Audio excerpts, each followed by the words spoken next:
going on? Welcome to the Crew3 podcast. I was working with you as always are my co-hosts Chris and Ricky. Do you want to say hello? Hey. What up? All right, we are here for your last minute RC cram session. That's right. Because this comes out right before. So we're not going to tell you what deck you should be playing because hopefully you're listening to this on Friday when it comes out and you already know what deck you're going to be playing, right? Hopefully by Thursday night you have decided what you're going to be playing. But those of you who are looking for some last minute ideas, I guess we can help with that. Otherwise, we're going to kind of break down some of the decks to look out for, some of the key changes that we've seen, especially since the BNR announcement from a week ago. So let's dive in, shall we? Before that, so layout for this week is we're going to look at, we're going to kind of briefly talk about some of the Ravnica remastered stuff. Some of the fun Shocklands, some of the cool reprints for Pioneer, they're going to be in there. And then we're going to dive into, we got 3 challenges and a showcase qualifier. And then, like I said, we're going to use those to springboard into RC discussion and kind of give you a last minute thought-provoking discussion on best decks, the format, and all that kind of good stuff that people want to hear from some talking heads on the internet. So let's dive right in. I mean, all of Ravnica Remastered has been spoiled, essentially.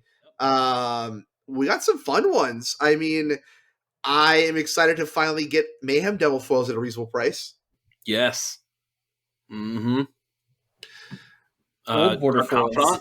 Old Border foils. Dark Confidant, not Pioneer. Fairy Time Raveler. That's not in Pioneer. That's not in Pioneer, thank God. You know what? One thing serialized shots. I was going to say one thing I was looking for but didn't see was, did they put birds in there? Birds of Paradise. It is, yeah. Okay, good. That's what I was the one thing that I was like, oh, I didn't see that, but that is one that I really, everybody, you know, obviously people are going to go with the, I like the 94 version of birds because the old version is a cool version. The Ravnica birds are some of the most beautiful birds, right? I think the alpha birds. It is the Ravnica birds art too, so. That's a good one. Ravnica also had a good bird. The worst one is like the elf with the brain helmet. That one's weird. But the original birds art and the Ravnica. That's a Llanowar elf, not a bird. You're right. It's Llanowar elf. You're exactly right. But original birds, Ravnica bird. that elf sure was the weirdest bird they ever printed, huh? The elf sure is the weirdest one. Listen, I think I'm starting to come down with the bugs. So yeah, you got me for however long here. You know.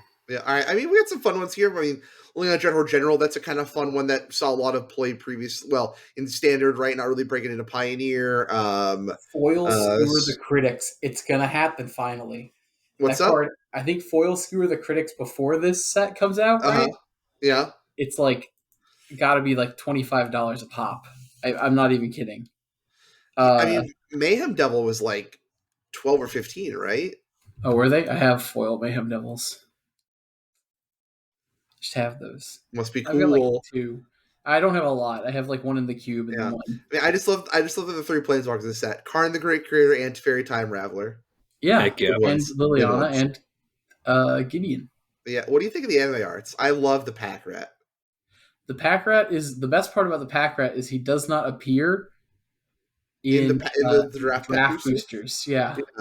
I love that we specifically took it out of draft boosters. There's like a list of cards that only show up in collector boosters for the draft format, such as like Pithing Needle, Rest in Peace, Enter the Infinite, like cards that are just bad and limited. It's Shambling. So the full list is Shambling Shell, Sphere of Safety, Aetherized, Narcomoeba, Turnabout, Creeping Shield, Dark Blast, Shattering Spree, Perilous Forays, Wilderness Wreck, Mage Right Stone, Rest in Peace, Gigantoplasm, Pack Rat, Supreme Verdict, Pithing Needle, Karn's Bastion, Thespian Stage, Enter the Infinite, Magnificent Reborn, and Maze's End. Wilderness Reclamation. It's going to get unbanned soon. Oh. We're going to go back to that ban list. We're just going to unban. Who cares, you know? Unban, who cares? That's right. Calling it, Your Honor, my client pleads oopsie daisy. We get foil Old Border Totally Lost. Ooh, that's good. That's a good one. And the new Cloudkin Raptor makes it look like a bird. Good. Yeah, I mean, I think this is a pretty solid reprint set. It definitely feels like it's better than Dominaria Remastered. Yeah. Does feel like that. Does it feel like that? There's no force of will. I'm excited to draft this. I think Dominaria Remastered had like some big hits, right? But I think like this is pretty well spread out. Yep. We also get our first Old Border hybrid card, which is really cool with Deathray Shaman. It looks weird. It does. I'm not sure. I feel like they should have gone at more of a slant than rather they're like half and half. Mm-hmm. Coming soon to Pioneer Lightning Helix Old Border reprint. Yeah. Yep. Is it I Charmin was- the Old Border? Crackling Yeah. Drake? I can now just own every blue-red card in Old Border. Old Border Arboreal Grazer, though. Yep. Some of the anime arts are pretty sick, and some of them are pretty bad. Yep. Yeah. Like Tidespout Tyrant. Yo, put on some pants, dude. He's buff. No. I just that's the one that really gets to me. And then Anime Fibblethip is great. that one's got some stuff going on, that's for sure. I think Anime Hellkite Tyrant looks amazing. The Anime Arclight Phoenix, pretty I was gonna say, good, but Anime Birds doesn't have the flavor text. Mm-hmm. None of these cards have flavor text on them. Anime Guardian Project is like the sick power-ups that we've... Like, that's someone who's getting ready to go into the pod to go train for Super Saiyan, you know? I really love the Anime Karlov. He's having a blast. While money is raining on him. Yeah. I don't like Anime Savra because... Anime Savra's too hot. Savra is like a bad guy. Yeah. So, whatever. Cool stuff. Exciting cards. I mean, yeah, I think it's really cool. I will say, Nate was talking about like, oh, you should get like 3 Shocklands in a draft box, and I'm like, well, you could get 3 Shocklands or a Chromatic Lantern. Chromatic Lantern? Jeez. Yeah, I don't know if you saw that, how it's being split up is every draft booster has a night. So it's like 58% chance your pack there's a color fixing slot. 58% chance of you opening a gate. 33% chance of you opening a signet. Or 9% chance of you opening either Chromatic Lantern or a shock. It's 50-50 there, huh? Can you still 4.5 for a shock, 4.5 for a Chromatic Lantern? Can you still open shock? So can you open double shock packs and then maybe triple shock packs because of the foil? Shocks on shocks. So shock, there shock, is shock. Every draft booster contains 1 retro, common, uncommon, rare, or mythic. So you could potentially, I guess, get 2. I don't know if you get 3. We can hit retro. We can hit the mana fixing slot, and we can hit the regular rare slot and the foil slot. So we could open a 4.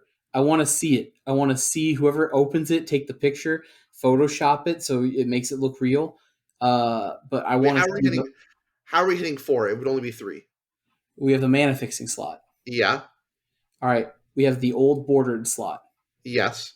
We have our regular rare slot. Can they be a regular rare? I would assume it's a rare. And then, mythics is what you're saying. And then we have the foil slot. So we can pull a whole play set of Blood Crypts in one pack. Yeah, unfortunately, I didn't watch the stream. I was reading the article, so I don't know if they can be in the non-mana fixing slot. Is the thing. And you better be able to open them in the collector boosters. Oh, you have a 42% chance of opening a Shockland in the collector booster. Yeah. You get a refund if you don't get 2. Right. Yeah. I know, like, it doesn't really matter, but it makes my heart happy to see that the worst rare. Okay, here's your answer, Ricky. Okay. Shocklands, Guild Gates, and Chromatic Lantern can also appear in the retro frame elsewhere in the pack slot. So I don't think they can be your regular rare. Okay.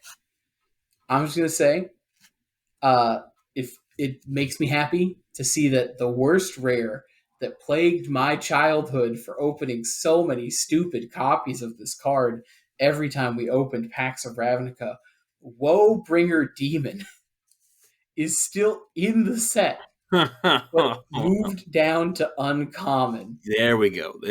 That's That's the kind of nostalgia hit I need. There you go. Wow, the worst card you could open. Is now my What does that card even do? It's a 5-mana, 4/4 Brings the boat. flyer, and you have to sacrifice a creature every turn. Okay. And if your opponent can't, you lose your demon. Oh. Or if you can't, you lose your demon, but that won't happen because you always can sack the demon. Sure. Right. Anyways. All right. Let's talk about events. Pioneer. All right. Start with our first challenge over on Friday the 8th. In 8th place, we have Ugjo on Mono Black Discard. We have Rum Lum Lummel on Rakdos Midrange. We have Jahaser 1 on Rakdos Midrange. 5th place, Tomb Simon on, or Tom B. Simon on Abs and Amalia Combo. 4th place, we have Broniak on Azorius Lotus Field. 3rd place, we have Ginkgo HS on Hidden Strings. 3rd place, we have BHE on Rakdos Sacrifice. 1st place, we have Ale MTG on Grixis Phoenix. Yeah. It's really Demir Phoenix. It really is. We need to stop calling it Grixis Phoenix. Thank you. I want to know how they won their semis because they had to play one version of Lotus Field. Hopefully they played the control version. I do have Thoughtseize, and they do have Shieldred. Okay, right. I'll find out for you. I have the bracket here. So they played against Lotus Field is still just your worst matchup always. They start off by playing against Discard, and then they played against Azorius. Ashiok Dream Render in the sideboard. Your opponents can't search libraries. To stop Court of Calling? Yeah. Well, it also exiles their graveyard. It stops Emergent Ultimatum, right? It does stop Emergent Ultimatum. Yeah, but I mean, they didn't play against it though. So they played against Azorius. Oh, okay, gotcha. All right. Okay. All right. I was like, you already eat the Amelia combo deck alive playing Phoenix. Yeah. Once again, I don't know. I'm not sure that matchup is as one-sided as you say it is, especially with this version is pretty good with the go blanks, where like you can get rid of the Return of the Ranks, but they draw Return of the Ranks, you could be in trouble. They can just explore their cards to the graveyard to laugh at you and then get them all back. I will spoiler. I will still say I think Phoenix is probably the best deck right now. But I do think Amali isn't free for Phoenix. Now listen here. Okay, we should come clean. I owe Ricky an apology. Right? Sure. Because last week I sat here on this podcast and I told everybody that Phoenix was just terrible. I just said, oh no, Phoenix is just now the worst deck. How dare you say that you weren't going to play Phoenix at the RC? I know. Because Smuggler's Copters invalidates the deck. I should have listened. And we can have this moment. I should have listened. I should have listened to Almighty Ricky. Because I'm gonna reach down, down to the little people. I'm gonna admit, my big problem about all of these changes are that they happened way too close to the RC. Something like co-hosts don't know about because they don't go to the RC. Okay. Well, if I could know Life in His Grind RCQs all weekend, every weekend, I think I would also be there. I ran this bit by Ruckman. I ran this bit by Ruckman first because I was like, "There's no way that he would ever admit that he was wrong, right?" And I'm down to admit that I'm wrong. I was like, "No," and so that's why I did this bit. At first, I was going to approach it from a different angle. Then I was like, "This bit is what's funnier is just to say, oh, there's no way." But as we can see, the Phoenix has risen from the ashes of Ricky's dreams, and it has proven itself that when creature decks are going to be number one, Phoenix is right there with them, ready to battle. Doom and gloom, and then I had to go and just hold on. No. Thank you. Though, thankfully, something that we will never see in any of these top eights, right? We will not see any Smuggler's Copter. Card's bad, unplayable. Is not going to change Pioneer at all. Is not a mistake. Definitely not going to be played at all. Right. But once again, once playtesting happened, we got to play some games, right? Yep. After literally things you would not ever expect to happen, right? Happened, right? Sure. If you were the president of this Crew3W organization, right? Mm-hmm. And you built up your Crew3 wrestling stable on two big towers that could never fall over. Uh-huh. And then one of them fell over a week before Crew3 Mania, right? Sure. Even though, like, there's no way that could possibly happen. You're going to panic a little bit until you realize that your other tower is just strong. And it's But you should listen to your other tower trying to tell you, don't worry. You can beat the people that tore down the other tower. You can beat those crackheads we gave pickaxes to and told them to go find the meth. I don't think you can say that. I don't think you can say that. If I can't open boxes, we can't be calling people. We can't be calling people names like that. Also, I think Ruckman brings up a fantastic point, which was, I think that the point that we had was that we got a little bit ignored. We got a little bit ignored in some of the panic that people were having, who, again, as I posted on our Discord, they were stressed out prepping for RC, so I understand. But we did pretty accurately, if I might add also, say what was going to happen. And even cited some people like the great Jerry T, who thought that Phoenix was a big winner of this. And were a little bit ignored. But at the end of the day, all things are right. No harm, no foul. Ricky's back on the Phoenixes. He's riding the birds. I don't blindly just Pro said this. Has to be true.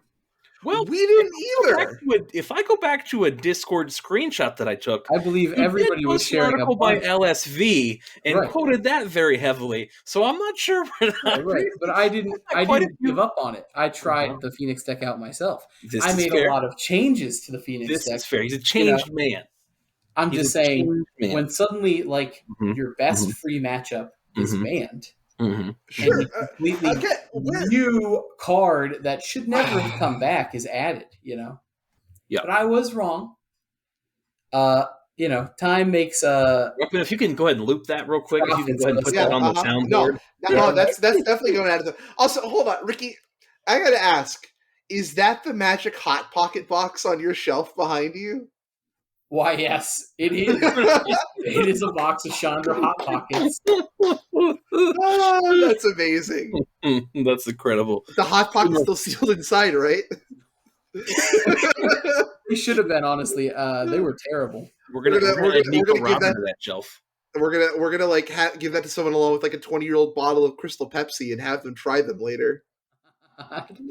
Oh man. But all things considered, I don't think that the meta is in a terrible place. I just do think that that Smuggler's Copter is still a mistake. Would you think that all things considered you're doing just fine? That you've rushed through life? I would not. Okay. Also, Return to the Ranks are $20 each now. Yeah. As someone who is, I'm rich. Yeah. So as someone who has been buying into Amalia combo way before the spike happened, the ban list happened. I didn't pick up my Return to the Ranks, and now I'm waiting until the RC's over and scalpers stop trying to because the problem is they're not listed anywhere. So essentially, supply was just pulled off the market because that's many people did not buy those cards. They just got pulled off the market. So once the RC's over, I'm going to be picking up some foil Return to the Ranks. Otherwise, I have the rest of the deck foiled out. Look at these. I have Return to the Ranks. Look at these. Those are good. Those are good. The Fire Shoes ones, yeah. They're not foil though, so I need to get some foils. Man, I have them because of Zombie Rally. Of Rally, yeah. It's a deck that I'm going to pull back out of retirement after the RC's done, and I can play Pioneer for fun. Yeah. I'm excited. to play some. All right, let's. What else we got in this top 8? Anything else worth noting in this top 8? This Lotus, this Azorius Hidden Strings deck keeps hanging around. I still don't like this deck. I'm gonna be very honest. This is personal bias. I still don't like this deck at all. Which one? The Azorius Lotus. Yeah. Well, it's a very hard deck to play. I will say, yeah. Sure. I will say, it definitely got better with Amalia combo being a big thing in the format. Right, your Strict Proctor also just helps shut down that combo. Yep. Incidental value, we call that one. Yeah, sure. I just don't like the deck. Second place that's running Smuggler's Copter and 3 Inti. 3. Yeah, this deck is. I like it. Man, 4 Leyline of Void. So I was talking. I'm going to say this conversation for after we talk about these events because I have opinions on. I kind of want to talk about the events. Let's just go through them, and then we can talk Yeah. about the nation of the meta game. Yeah. All right. So I want to talk about some of the other decks if you come down here. Ninth place, we have a artifact build of Sack. So we got some Onical Anvils, we got some Shrapnel Blasts, we got some Lethal Demolitions, doing some fun things here. 14th place, so you have Still Tie for Life playing an artifact-based build of Azorius Control, built around Tezzeret Betrayer, Flesh, Karn, Sign of Urza. We got 1 Spell Pierce, 4 Distortion Protocol, 3 Metallic Rebuke, 4 Thirst for Knowledge, 4 Supreme Verdict, 4 Portable Hole, 2 Soul Guide Lantern, 2 Witching Well, 1 Glass Casket, 1 Maze Mine Town, 2 Rankular Bankbuster, 4 Spring Loaded Saw Blade. I tell you what, I think you're just a couple temporary lockdowns away from this deck being super hype. I think this is a fun control build, kind of out of left field there. 15th place, you have King Harry with our first look at I'm going to call it Gruul Copters now because we don't got no boats no more. It's more like Gruul sagas still. Once again, there's still a lot of sagas. We have more vehicles than sagas though now. We do. We are playing Tranquil Thrillback main board. Yeah. Playing Sentinel of the Nameless City. Rimrock Knight? My boy, giving him the Boulder Rush. Oh man, I've had a Boulder Rush too before. We don't talk about that. And then 32nd place, we have Tulio Huadi on Celestian Bridge Range, and this is, if you want to talk about a quarter calling pile, this is a quarter calling pile. I think we're missing some Huntsman's Redemption to help our... Or Smuggler's Copter, deck's good. Yeah, it's got to be, right? Eidolon Rhetoric. Be afraid, Ricky. Be very afraid. Legion Angel. With 3 more in the board. Yeah. Yeah, I just I like the idea of this deck list, but I feel like we need some Huntsmen in here to help us tutor up because we don't have really doing anything else here tutoring wise. So just a thought there. Wait, what does Whatley do? Whatley is living for basic land. Yeah, never mind. You don't do what we need to do. Okay. All right. I mean, that's kind of it for that challenge. Let's move on here to our challenge on... Wait, hold on. What dinosaur do we get? What dinosaur are we getting? Frillback. Whatley. Oh, Frillback is the only dinosaur? Yeah. There's a lot. It's a versatile one, right? It does do a lot. All right. Is there anything else we can get? I don't think so. Nope. Next event. The board. Yeah. All right. Moving on to Saturday in 8th place, Azorius Control by Young Prodigy. 7th place, we have Darius 89 on Abs Animalia. 6th place, we have Burnt Taco 77 on Azorius Control. 5th place, we have Mizzy. Mizzlizzy? I don't know. On 4 Color Fires. 4th place, we have Remp on Bant Spirits. 3rd place, we have Fingers 1991 on Rakdos Midrange. 2nd place, Is It Phoenix? And 1st place, so it's the Angels by Responsibly Stupid. Kind of surprised we haven't seen Angels make a lot of comeback following the reprint, right? Just a bit shocking here. Is the format... problem I see there is I think if you have the right matchups, right, Angels can definitely do it, but this is a very, very matchup dependent metagame right now. Yeah. You know? It definitely feels like we're into a lot of lopsided matchups, which again is one of the reasons I don't like Copter, is it really forces you into a certain style of deck and push a certain style of deck. So great, if you're the Angels deck and you're not seeing a bunch of removal heavy decks, particularly ones that play black removal, because red removal can be a little bit tough. A lot of your removal is 3 damage, and you have some stuff that can get up to 4 toughness or is 4 toughness naturally in your Angels deck. So, hey, that's great. But if you face people who are just playing a couple actual removal spells, you're kind of just dead in the water. You've always been okay, but the people who are preying on Copter decks with, Bitter Triumph style things, Fatal Push style cards, those are not good matchups for you, and those could be plentiful depending. And also, again, you can go up to 80 something life, but the Amalia deck's just going to do it Sure. better. That's the thing is like this deck's only response to Amalia is like Cocoing into Skyclave, right? Like or hitting the Skyclave after they pass back. So that's pretty rough. But I mean, if you're running into Phoenix, though, you're pretty happy to run into Phoenix, I feel like. Yeah, again, just because the life gain can be very strong. It depends on how strong. I mean, I've definitely beaten the deck as Phoenix, right? But I will say that I was playing Thing in the Ice. Sure. And their start was a little bit slow, right? Because I don't play anything turns 1 through 3. So you get time to set up with whatever your deck is. So if you're more of a combo deck, the Angels is like, oh great, we're playing Angels still. You know what I'm saying? So sure. And I think your combo matchups can be pretty rough there. Your Black Removal can be pretty rough. So again, if you have the right run, this deck can be pretty sweet. But I'm not sure it's like the hotness that makes sense. Yeah, no, I agree. We've got a Bant Spirits deck. I know, right? Yeah, Bant Spirits. So I definitely think that now is the time that to be switching back into we essentially have time to Coco again. Yeah. This was playing Errant and Giada, so that way you can play your Smuggler's Copters off the top rope, and Tishana's Tidebinders. This is kind of sick. Yeah, I like Tidebinder a lot. I just think that now like I said, you have time to cast Coco again, and we don't just need to have like the card advantage beatdown strategy of just plant guy, give it curiosity, and just don't let our opponent resolve anything. Now, there are things you still have to stop and interact with. But since a lot of those are now creature-based interactions, now you have the benefit of like, we can just Coco into Skyclave Apparition again. We can just, we don't have to, we can let things resolve and kind of deal with it once it hits the board. We don't have to like counter con before it comes down anymore, do stuff like that. Right. So now we have the benefit of, like I said, going back to playing a Coco build again. Right. And we've got a old friend of Enigmatic Yorion. Oh, jeez. Just let it.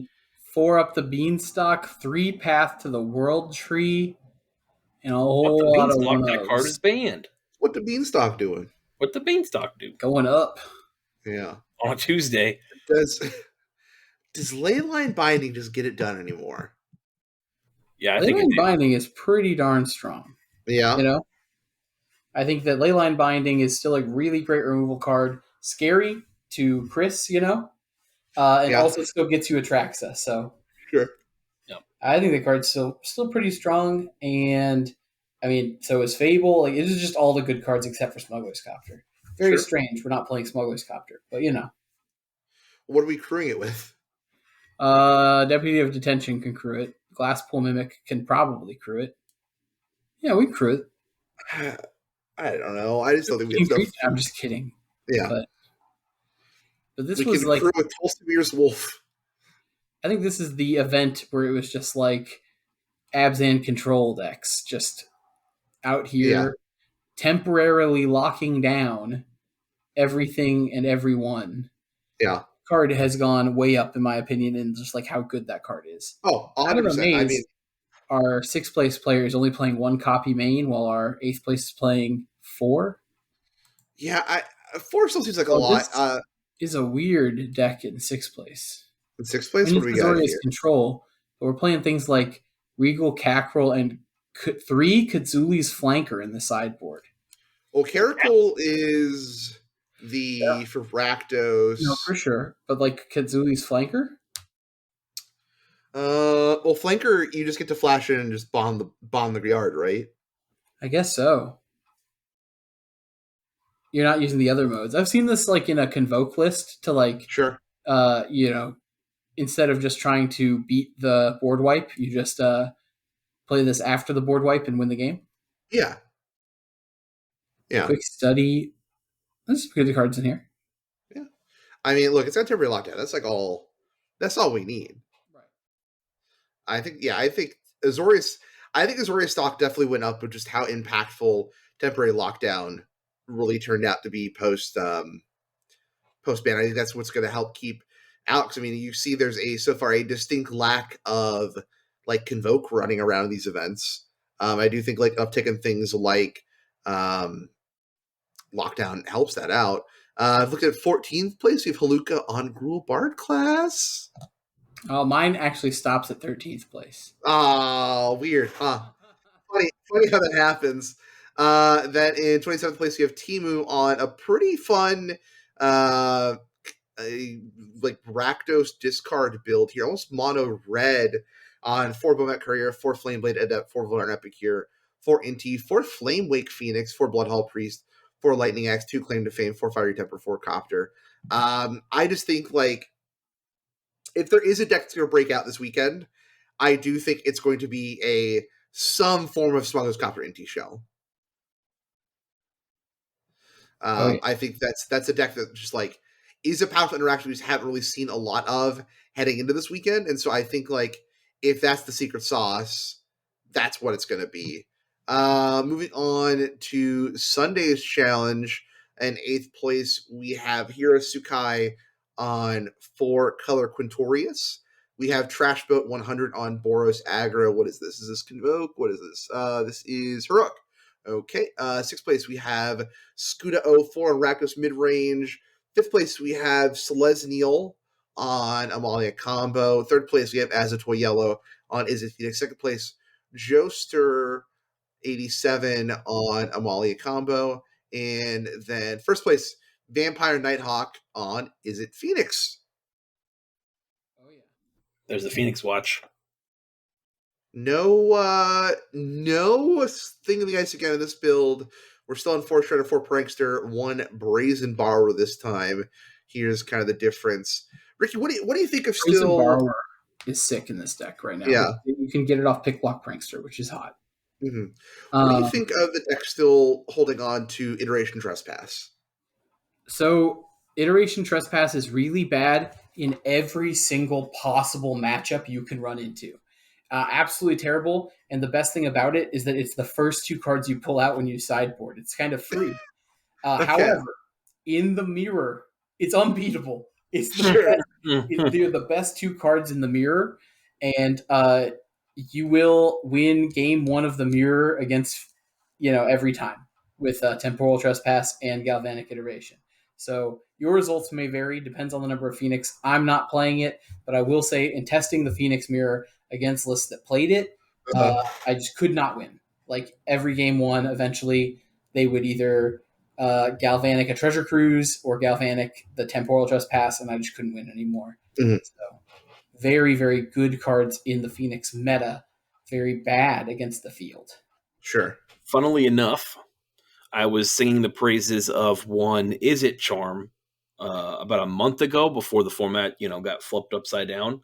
Izzet Charm probably not the play right now. Unfortunately, 3 damage is really the marquee, I think, amount you need to be doing to deal with Smuggler's Copter, to deal with Wild Growth Rockers. But it counters Copter on the way down. It does counter Copter. You do have some counter magic options there. But this is one of those. Izzet Charm right now. What's that? I'm back on Izzet Charm right now. Ricky's back on it. Ricky's a believer. I was on 2 Spell Pierce, but I think 2 Spell Pierce is too not good right now. Yes. So I'm playing 1 Spell Pierce, 1 Izzet Charm, and it allows me to also mitigate when I get Phoenixes stuck in hand. I think that's totally fair. Again, that's a card that, although I've been talking about it, it has not been picked up. As Ruckman keeps asking me to say, I keep acting like it's like out there. But what I'm trying to say is, like, in the past, we've played a Braid in the main deck to deal with like hearses and things like that. Lists are not doing that right now, but it would make sense to me if they would pick that up, because like you, I've played 2 Spell Pierces in Phoenix in the past and absolutely hated it. When you start playing dozens and dozens of games, you'll start realizing that is not a spell that gets your Phoenixes back.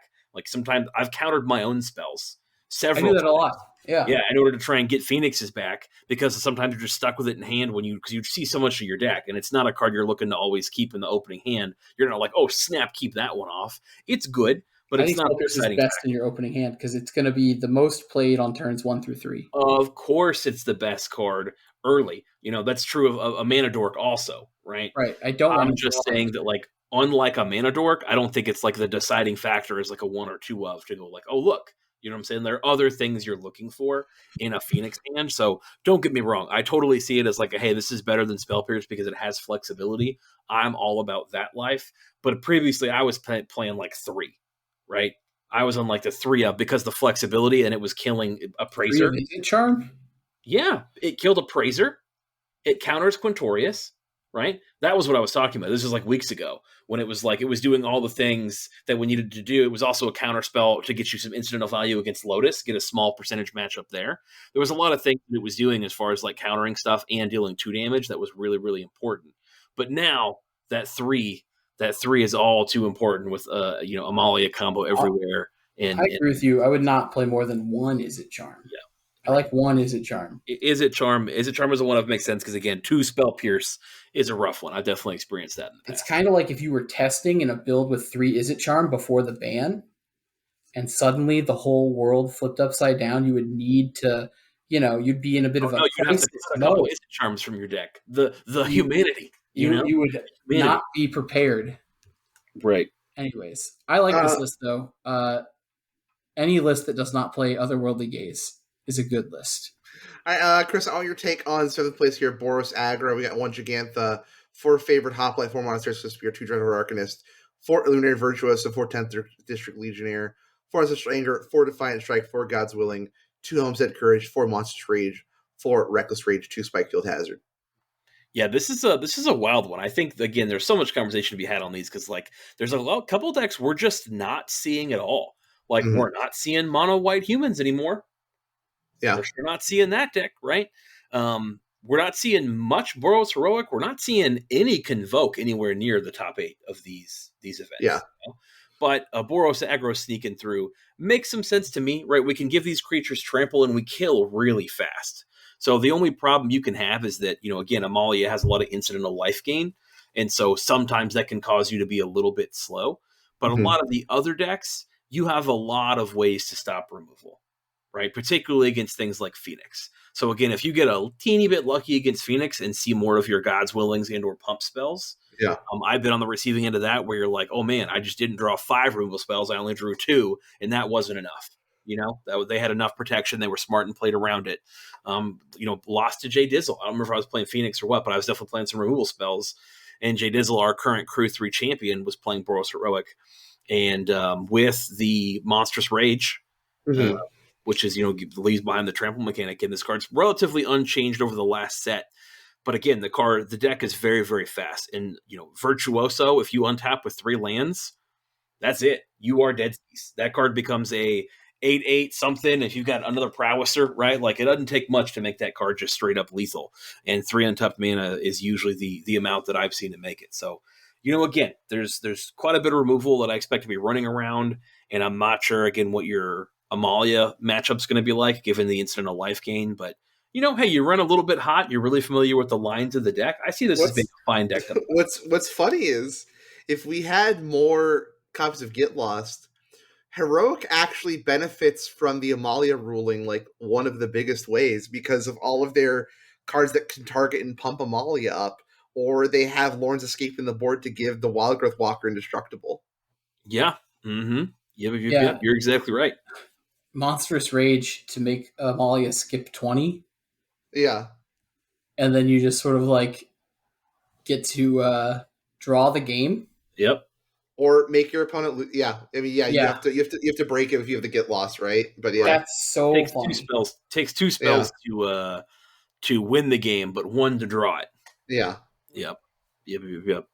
Yeah, good, makes sense there. So, but again, we get a lot of good removal on the sideboard, right? We get Loren's Escape for extra defense. We get Rending Volley, which is obviously incredibly strong, and of course Get Lost, which we've all been talking about how that card is incredible, right? Lost is insane.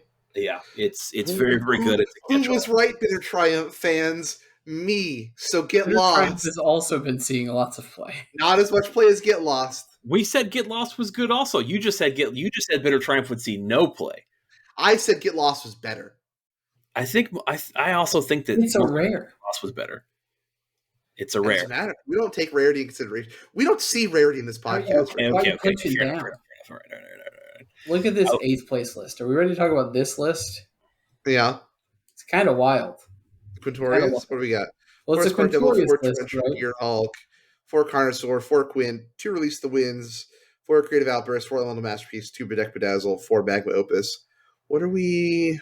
Look at this sideboard. What's the sideboard? Cavern of Souls. Languish quick. Oh. Oh, Plan B. We bring the NASA quake. Meepo. We bring the quake. Yeah. I did love that one tweet that was like the Rakdos deck that was every hate piece for Malia combo. This is kind of sick though. Just the Quakebringer sideboard plan. Also, just like Release to the Wind. I guess maybe I've not kept up in the loop, but this card's kind of sick in this deck. Yeah.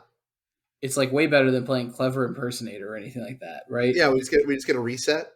Well, that and like it also works with the other cards, right? Just like Sure. if you hit it off of like Carnosaur, you just get to like go again. Like you can, Yeah. like it just has more utility, right? Mm-hmm. Should we be playing not Elemental Masterpiece, but the other one, the uncommon one? We're playing all of them. Are we? Yeah, we are playing 12. creative. Oh, okay, we're playing all 12. Okay, never mind.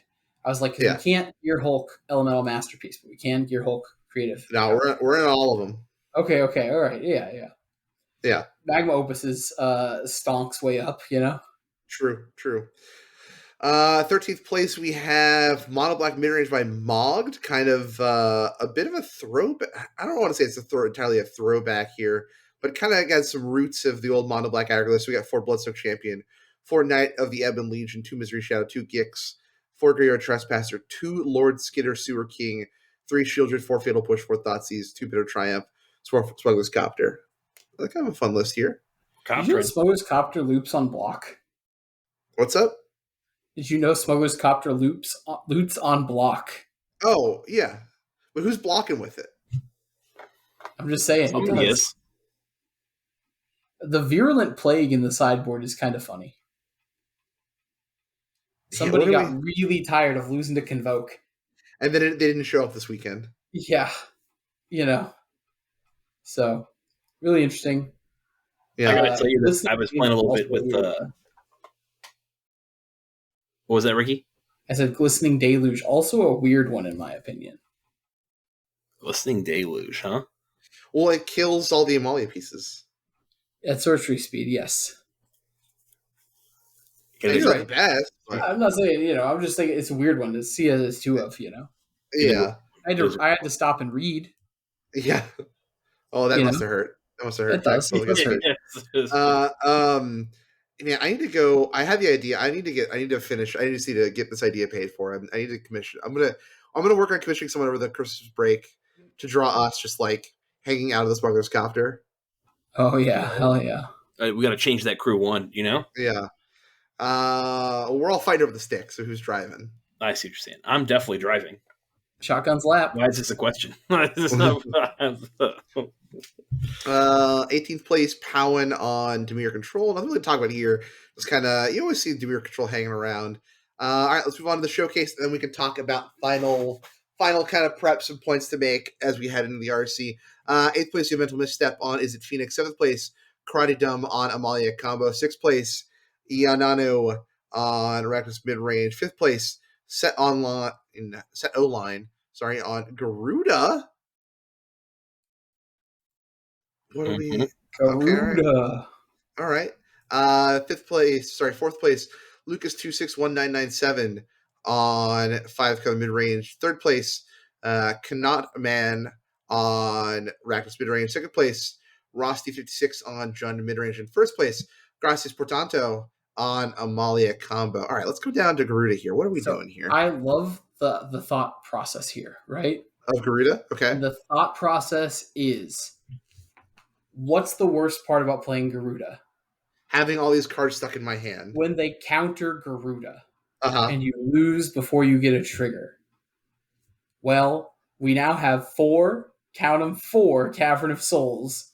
And we can Demon or Kraken, your choice, and just make sure that we resolve that Garuda. Kraken. I also just love this sideboard of 4 Leyline of the Void, 4 Leyline of Sanctity. Don't talk to me or my son ever again. 3 Archon of Absolution that we can hit off Garuda. Right. That card's fine. Just like a stopgap for Yeah. and then Damping Sphere, because why not? The Iron Craig getting in here. It's good to see Craig found some work. Mm-hmm. Yeah, he's always so adamant about it. I'm most surprised that card doesn't see more play, but it's like I said, it's a pretty fast metagame. If the metagame slows down even a little bit, I think you'll have the time to. If on turn 2 my opponent taps out to play Iron Craig instead of Smuggler's Copter, Right, I have a feeling I have a feeling I'm walking away to the bank with that match. Yeah, you're probably pretty happy with that one. That is probably true. Hey, an interesting one, because this is a very small drama that I want to talk about if I can. I think it's relatively minor in terms of like, what do you think about online sportsmanship? Right? Oh, okay, all right. I think this is fine. I really do. I don't think it's that big of a deal. Corridum was posted what we'll call the it still made top 8, but I'll call it a salty tweet just in that it was like obviously like a very upset from their point of view thing is that MTGO glitched. Okay. Right? And they were executing the kill on Gracias Portanta with Amalia combo. They had a Dina in play, but MTGO has a loop detector. Yes. To figure out if a loop's going on, because it's not a human, right? It can't see what we can all see, unfortunately, in a second, which is like Dina's doing something, right? Mm-hmm. Its loop detection is apparently off. Yeah. And so they had a game ended a draw, right? But Corridum had lethal on the stack, basically, executing these triggers when NTGO just said, oh, hey, loop detected, game's a draw. Yeah, you have to mill on MTGO after a while. Right. You have to start doing something to show it, but there was no way to know that, right? You were draining your opponent. You figured life total changes might count. No. But, they tried explaining this in chat, and allegedly, if you believe this tweet, Portanto just said, well, I don't, that is what you're saying doesn't make sense to me. Like, I think you misclicked. And like, if you misclick through your attack step, I'm not conceding. Like, you know what I'm saying? Like, sure.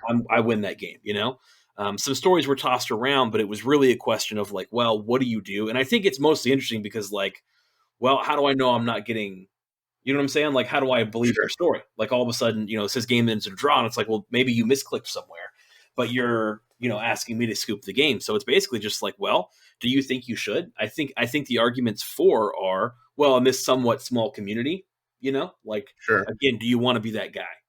Right. Is it going to matter that much? At the same time. So I'm just going to say, like, Right. Do you want to be that guy? But I feel like there's always been the attitude on Mitgo of like, when you sign up to play Splitter Twin, you can't just say, I make infinite guys and kill you. Right. I think like it's not the best thing, right? But like that's just kind of the foundation that MTGO community has been built on. Is just like when you play on a platform, you have to play by the platform's rules, right? And like it sucks you have to find out that way, but like it's the old school perspective where it's like your opponent doesn't owe you anything.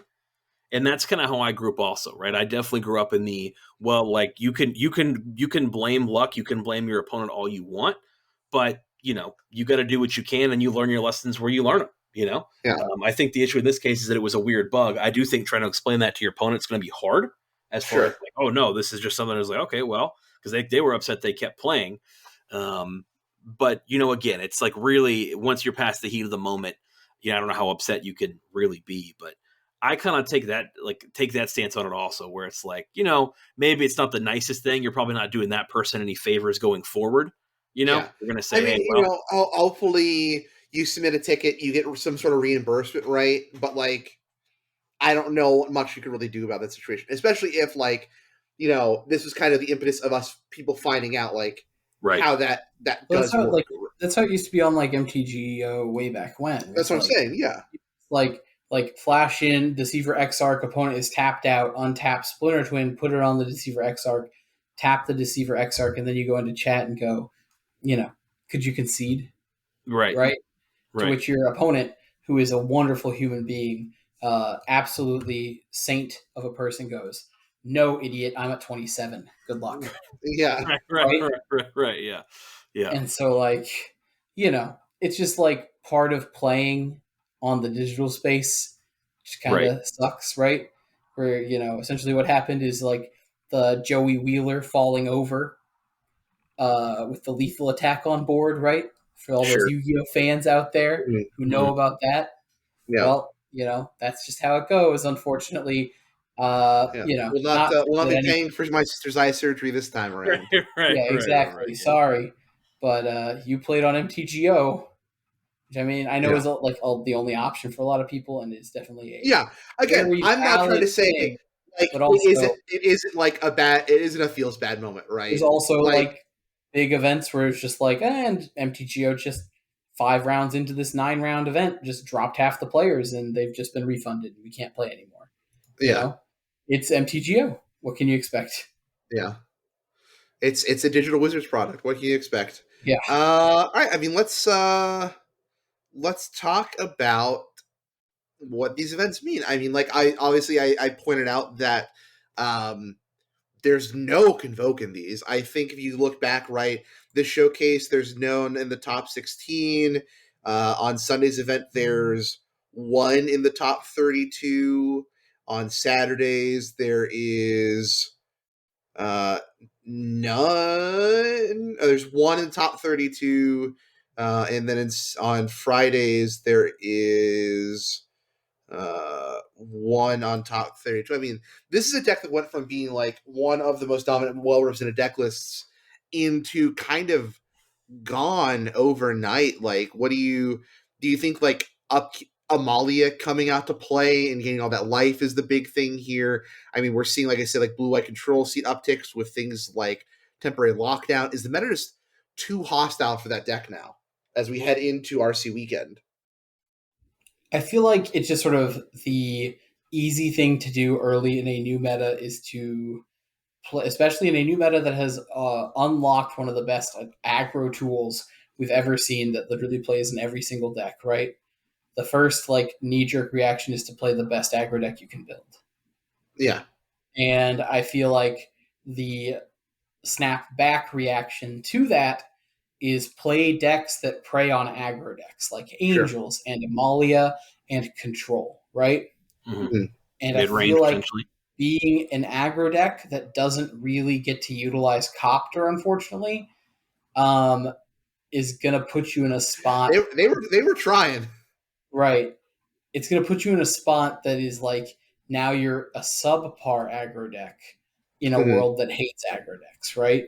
Sure. So I just feel like at that point now it's kind of really hard to hold on. Yeah. I mean, when we're looking at like how kind of how do you think the format stacks overall? So like I think right, I still say Phoenix is top dog. Sure. I think Phoenix is super well positioned right now.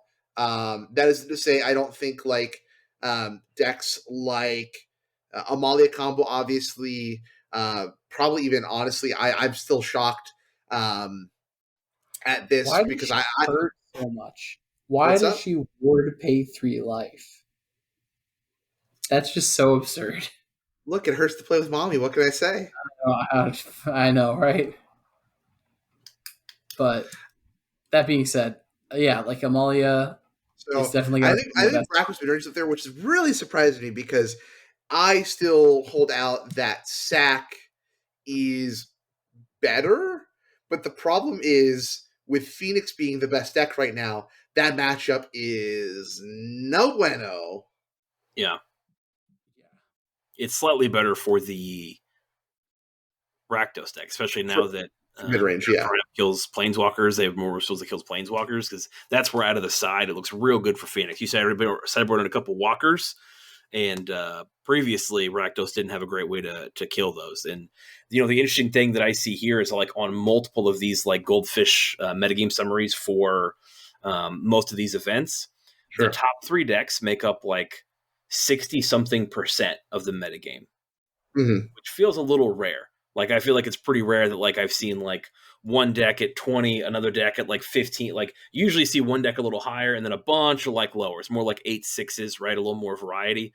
We're Sure. definitely seeing a metagame arise where there's a top 3 or 4 decks that are tier 1, you know? Yeah. Like I feel like definitely as a result, I'm going to call it as a result of the Copter unbanning, and then maybe potentially the banning of Karn, right? Because you're not seeing any mono green anywhere. Also, Yeah. nowhere sniffing around.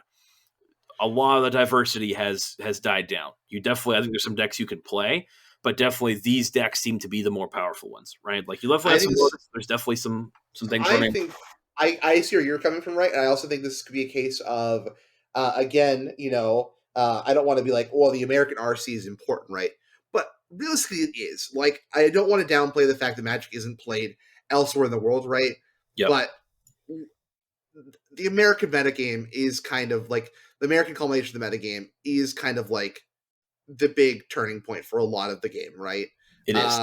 That isn't to say that like other like Europe, Japan historically has been a big influencer in the Magic metagame, right? But right now, I would say like South America also has a good split with like a lot of the online players, right? Yep. But the American metagame is kind of like the big culmination of a lot of Magic, right? Yep. And so, right, I think that's it's just player count alone, right? Yeah. And how many tournaments we have. Because again, we've always had more players. We have not always been top dog. Like when we first started playing, Sure. Japan was by far the best region in that country. Is smaller than the size of Texas, land wise, right, or something like that. So it's like you look at it's about the amount of tournaments and the quality of tournaments. And once like some of those circuits came around, like American Magic definitely took off, and there's a lot of tournaments going on around these United States. So it is a big deal for the metagame for sure. Yeah. So I think that like again, because the American metagame has to adapt so quickly to these changes last week, I do think that like what that means is I think you have a lot of players kind of horse blind, and this is a case of a lot of times. I think very easily it's a case of we can horse blinders on. These are like the top 3 decks. This is what we're going to play. I think that has been something that's also just plagued Pioneer for a lot of its history, and that like there is the mentality of these like couple decks are the cards. What's up? The just play the good cards mentality. The just play the good cards, right? Or like this is the best combo type of deal. Like that leads the forward to be so underexplored right now, and I do think that like it's a shame because I think right now with cards like Karn gone, and I think with something like Smothers Copter making other decks more viable, from a standpoint of just like seeing cards, right? They don't say these decks should live because if your deck is it's the spider meme of, well, if you're nothing without Copter, then should you have it in the first place, right? But I just think that like having this metagame right now, I just think that blinders are on and we're just going to stagnate out. And I think don't think that Smuggler's Copter is a card that opens new deck building. Sure. It just goes in every deck, so it just reduces like it just makes deck like Rakdos midrange plays 4 Smuggler's Copter. Right. The number one Copter deck right now is midrange, and as you might see based on what I'm hearing about, like we know what a couple streamers are talking about playing. Several people are talking about playing Gruul vehicles with Copter, just because it's they played it before. It's got some good matchups. There's a couple bad matchups, but they like it against the spread of the field. So those 2 decks that were already playing vehicles. Sorry, Gruul was already playing vehicles, Rakdos was not, but these are 2 decks that were already established in the Pioneer metagame, just picked up Copter and are playing them, right? They just slimmed a couple other cards and we're just like, okay, now we can play Copter, right? Yeah. Right. So, like, I mean, it's not like Copter comes out and it's like suddenly all these decks are viable. It's like Copter comes out and it's just like, oh, the rich get richer, right? Smuggler's Copter is going to go in Rakdos. It's going to go in Gruul still. Not that like Gruul is like a huge meta share or anything like that, right? But once again, the other reason that Smuggler's Copter unbanning is boring and not exciting, right, is you think that it's going to open up like new decks, but really like the Karn ban is what opened up new decks, and Smuggler's Copter is just keeping those new decks like down. It's the real Copter truth. It's coming. It's going to happen. Yeah, it's coming. I can't wait. It'll be a sick deck for sure. Like in the more casual environment at your local F&M, at your store champs and at like maybe even RCQ levels, right? It's going to be a cool card for people because they can suddenly play this weird madness deck, right? And they'll have a lot of fun and maybe, they'll get 9th or something, right? Sure. maybe even win FNM or something. But in my opinion, I'm gonna have fun with Mogos Copter. I'm gonna play it in Zombie Rally and like do all sorts of weird, fun stuff at like an Yeah. FNM level. But at like the RC level, at like the preliminaries and the showcases and the challenges, right? It's just going Yeah. to be used to make like the best decks, the decks that are just amalgamations of the best cards better. Yeah. So a couple of things like I want to quickly kind of talk about. I mean, what do you think are some like cards? I think people who maybe haven't really put in the time recently, because I mean, we're coming off of LCI, coming off of ban list. I think there's their tips or just anything else you kind of want to tell people to kind of keep an eye on, keep thinking about. I always want to say like um, card types aren't as invincible as they once were. I think a lot of decks playing like all the white decks playing Get Lost at the sideboard now. Like enchantments are so much more fragile than they ever have been. I think that's a massive deal. Is um, we have like Chris said, you're not seeing mono white anymore. But I mean, mono white is going to be playing Get Lost. Like we don't need ossification anymore. We just have Get Lost and instant speed. I think you have a lot of decks now that with cards like Get Lost have instant speed responses to cards that either they couldn't answer before or were only answered at sorcery speed. Yeah, yeah, you're still seeing some enigmatic around, but not Mm-hmm. as much. And again, if enigmatic becomes a problem, well, you have the answer. Yeah, Like it's hard to foresee that deck unless something changes, becoming like top tier. And fans of the deck might like that, right? You might like that your deck can kind of sneak in, right? It's not going to be on everybody's radar, yeah, which is fair and can be a valid reason to choose a deck, right? You never want to be you kind of want to be two steps ahead, right? You know what everyone's yeah, going to plan, you know everyone's going to react to that. But if you can be that third level, then you're truly euphoric. yeah. So, yeah, like I said, I mean, Get Lost does keep a lot of the things that I had a problem with, namely the number one most spookiest card in all of Pioneer, Leyline Binding. Binding. Yeah. Yeah, keeps cards like So that. I think I'm going to come in here from the other side of it. I think that Get Lost is a card that makes people feel too safe, and I Or think keeps that the top ropes. it's a good sideboard card for sure, and it's a good card, and we need to blow up temporary lockdown, right? Mhm. Still going to play it in mono white, but like it does not kill Copter. Number Sure. one, it also It does when it's gives crude. it gives your Amalia. Does it? Is it Oh, not crude? sorry. Is it? I Yeah. thought this is non-artifact on it. I'm pretty sure it says just destroyed enchantment creature or planeswalker. Oh, so it can kill a crew copper. Card's a little better. But like with Amalia combo, they can just pop the maps and win. Yeah, it says destroy target artifact creature enchantment. Yeah. Right. I think that Amalia combo and why it's Sorry. doing as well as it does Creature right enchantment planeswalker, not artifact. now, sure, is because it's a little sneakier than it looks, and that you can just get beaten down Yeah. by like a 7/7 Amalia or like this giant wild growth walker. And There's a reason why like the deck still is playing like, 4 C-Note scouts. right, and like you just can't race it because they gain so much life. Yeah, I mean, I think Amalia has created a very interesting arms race in sideboard cards here. I mean, you're seeing like Knight of Dusk Shadow for the mirror.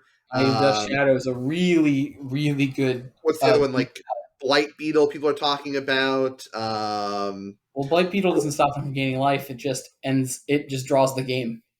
Um, yeah, Your opponent will draw if you have Blight yeah. Beetle. Yeah, I've seen like all the red cards are like Quakebringer, even right? Like we joked about right. Quakebringer earlier, but Royal Elemental. yeah, Um, Roiling Vortex. yeah, that's the card I'm talking about. Roiling Yeah, Vortex. The Atarkus Command. Atarkus command just on the turn. Yeah.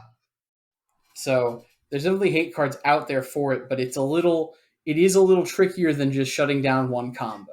I do still think Phoenix is a great matchup against it, especially if you're playing Thing in the Ice. But as I said, it is shifty and it's better than it looks. The deck does not look as good as it plays.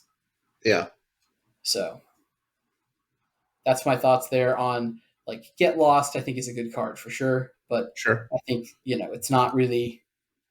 I don't think you can rest easy. You can't just shove two Sure. Get Lost in your deck and go, I can beat decks now, right? Oh, I'm not saying that's the case. No, I'm just sure. saying that, like, if you are playing certain cards, like, they're not as invincible as they once were. Right. We were trying to do that though. So that's why Yes. I mentioned it. We were trying to Yeah. just like to get lost and convoke, and we're fine now. You know, Yeah. not the case. But like, What else you got? Any other kind of fun tips you guys want to point out? have Things that are fun kind of helpful heading at the into RC. this mentality. I think you should have fun at the RC, no matter what happens. Yeah. I think you should aim to do well, and you should definitely always learn from any games that you lose, and try to see past the emotion of the moment, see past the well, I just drew lands, and try to see if there were lines that you could take. Try to step back, re-walk through the game, and see if there were lines that you could take if you made a mistake. Right? Yeah. Especially if this is your first RC since listening to us. That's what I think you should do. You should come to me and let me sign all your cards. And you should, I don't know, World of Coke was really fun. Yeah. Also, just enjoy DreamHack. Yeah. Your And don't record does drink. not define you, I think, is the big one that Ricky's saying there, right? Like, go have fun. Like, that's the number one thing, especially if it's your first one. Like, don't put pressure on yourself where you feel like, oh, you have to improve all the time. Like, it's a game of variance, and like, yes, over time things will happen, but you have to take the wins with the losses and just go and have a good time. If, life happens and it's really hard to find the time to play test, especially with such a short span to the RC. Mhm. I've been I don't feel like I'm fully prepared. I feel like I'm as prepared as I can be, and I put in a ton of hours into playtesting this past week and weekend. Yeah. But like, if you didn't do that, if you don't feel prepared, it's fine. It's time to lock in your deck. It's time to just go in with the good vibes and play your best. And if we don't do well, there's always the next one. I also Always stand go by, forward. like we always say, play your most, at this point, like, if you're on the edge trying to figure it out, right? Just It's play something too you're late if you're comfortable with. listening now It's, because it's Friday. yeah, right. If you're still having fun, just pick the deck you have more experience with. I think that, like, this is a thing where I want people to be, you want to be comfortable with what you're doing. So, like, even if one of your friends can pass you a Malia combo, right? Possibly one of the best decks of the format right now, and you're just like, but I've played like X or Y deck more on like every other platform. Play X or Y deck. Like, Big agree. Chris, your any thoughts about the RC? I think that's exactly right. I think you guys said it, and I wouldn't want to say what somebody else said, again. So I will say that the that's what we've been saying since we first started, right? This is a format where you want to play what you know. Mhm. Again, if you've been practicing with one of those decks, then I think you've got some really good choices. I think there's very clearly a top 3 or 4, right? I really do think that. I think we've seen an emergence of a top 3 or 4 decks. However, again, if you're not prepared to play one of those decks, figure out how you beat one of those decks, Yeah. right? Those decks are going to be there. Figure out your sideboard playing, whatever you have the most reps with, unless you think you're just playing as absolutely abysmal, right? And you want to audible to like a fun deck or something like that.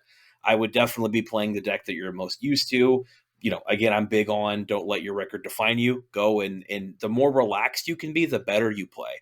and I'm like the even best player. this showcase qualifier, you have Jun mid range getting second, like, right, like Jun Transmog, a deck that's on like no radars, right? Right.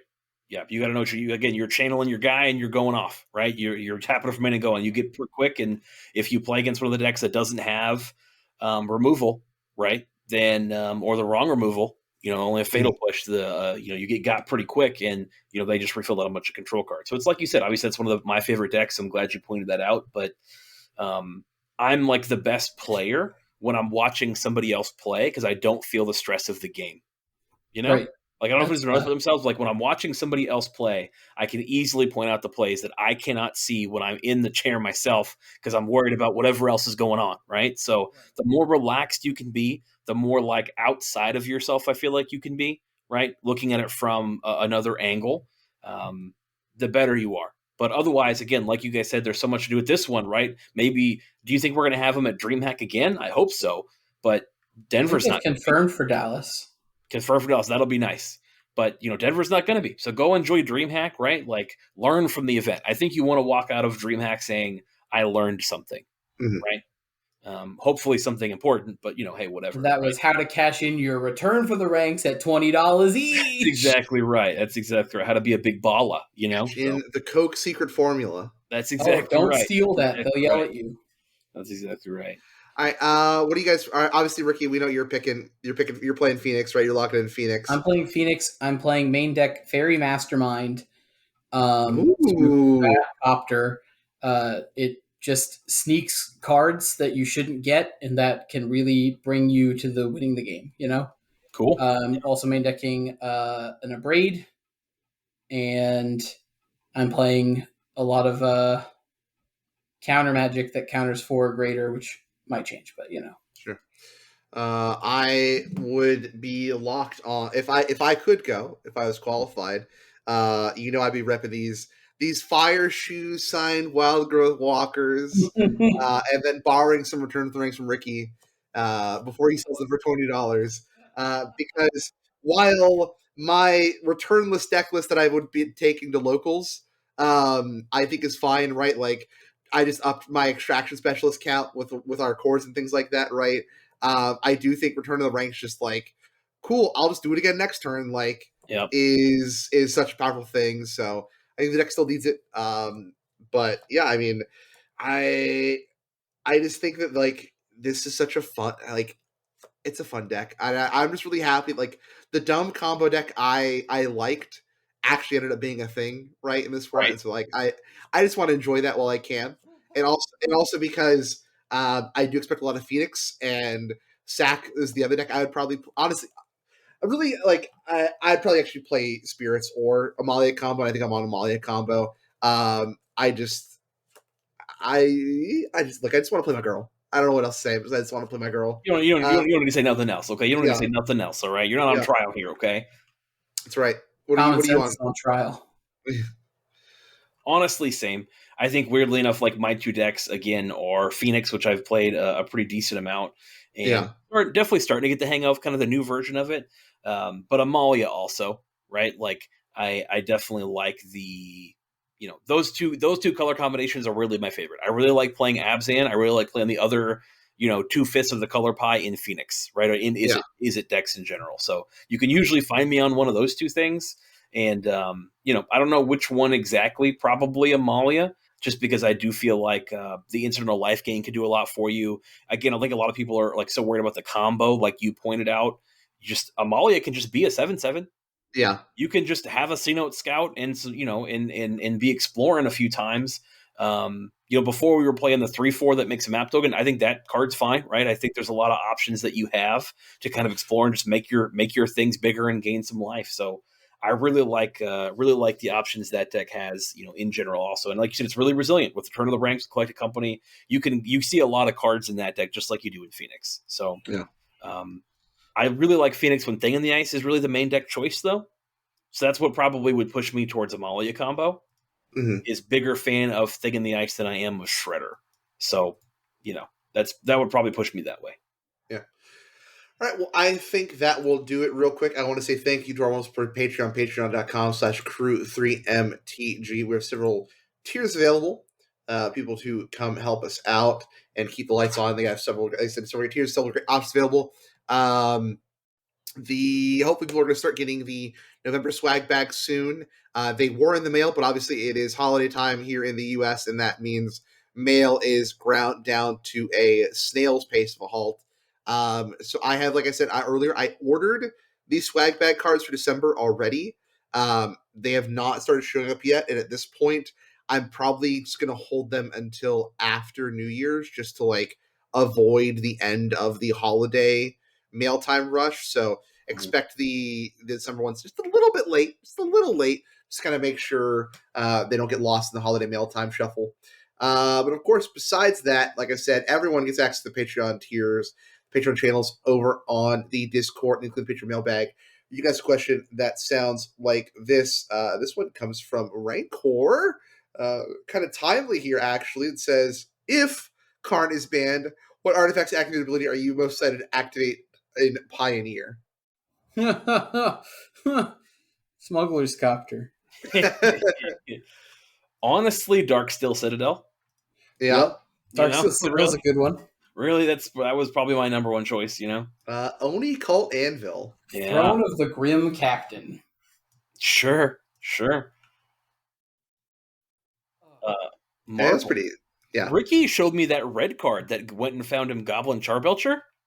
Oh, reckless handling? It's a gamble. It's a gamble, but for artifacts. Yeah, Huh. and if you discard your artifact, you get to deal 2 damage. And you said that card was an Aftermath? That card's an Aftermath, yeah. That's legal wild. in Pioneer. So if you're... That's why you don't know about it. It's an Aftermath. Yeah, exactly. I was going to say, if you're a Marvel gamer and you dare to dream, you have a way to tutor up your Marvel to your hand and can theoretically, you do draw a lot of cards, right? The deck kind of dirtles. So like your main green blue guy that gives you energy also draws you cards. Mm. So we're not so low on cards that I think that card's unplayable or anything like that. See, I know now that I think about it, I know how to get Chris in on Amala even harder.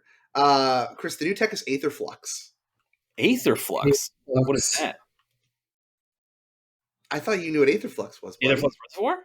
Yeah. Oh yeah. The pay 50 life, deal 50 damage. Yeah. Sure. In case we get.